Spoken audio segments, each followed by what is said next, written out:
Mado ang bunganga. Beep, beep, beep, beep, beep. Ang tagalupa na viral ang mukha. Beep, beep, beep, beep, beep. Bumibip, bip, bip, bip, bip, bip, bip, bip, bip, bip, bip na ba? Ang lahat. Martian. Beep, beep, beep, beep. Enrico Pañero. Beep, beep, beep, beep, beep. Beep, beep, beep, beep, beep, beep, beep, beep. Beep, beep, beep, beep, beep. Yes FM. Beep, beep, beep, beep, beep. Umaga! Mga yes, friend! Ito na ang 101.1 Yes FM Balitang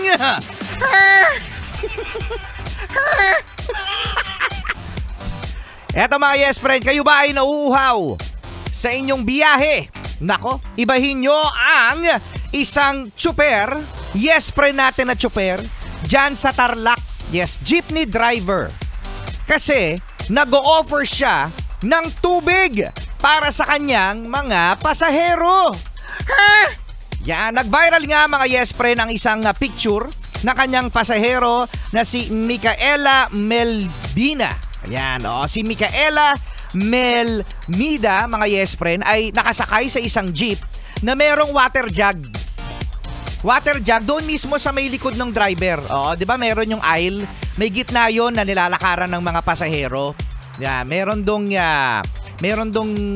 space sa likod ng driver sa gitna at meron dong water jug at merong mga plastic cups.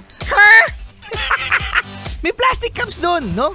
So ang gagawin ng mga pasahero, mga yes friend, kapag nauuhaw sila, ang sasabihin nila, Martian, ay Ma, paabot po ng baso. paabot po ng baso. Hindi paabot ng bayad no? Nakakatuwa yung mga ganito, yung mga tsuper, no, na concern sa kanilang mga pasahero. Alam nyo naman, may mga tsuper tayo na umaaray sa lakas, sa laki, no, sa halaga ng gasolina, ng diesel, pero mayroong mga tao na concern sa kanilang mga pasahero at nagbibigay ng libreng tubig. At naisip ko na naman, Martian, Ano? naisip ko na naman yung isang restaurant na napuntahan ko na hindi nagbibigay ng tubig para sa kanilang mga customer. Kaya mabuhay itong si yes friend tsuper sa Tarlac. Makwento ko nga sa inyo mga yes friend itong restaurant na pinuntahan ko, no? So sabi ko, ate, pahingi po ng ng tubig. Sabi niya, Martian, ay sir, ano po, wala po kaming tubig dito na glass of water, bottled water po. Hiyang-hiya naman ako dito kay Kuya Manong Tsuper sa isang restaurant na hindi nag-o-offer ng tubig. Ako mga yes friend, okay lang ako sa tubig na wasa. Walang problema kasi safe naman yung sa gripo. Yung tiyan ko naman okay naman no?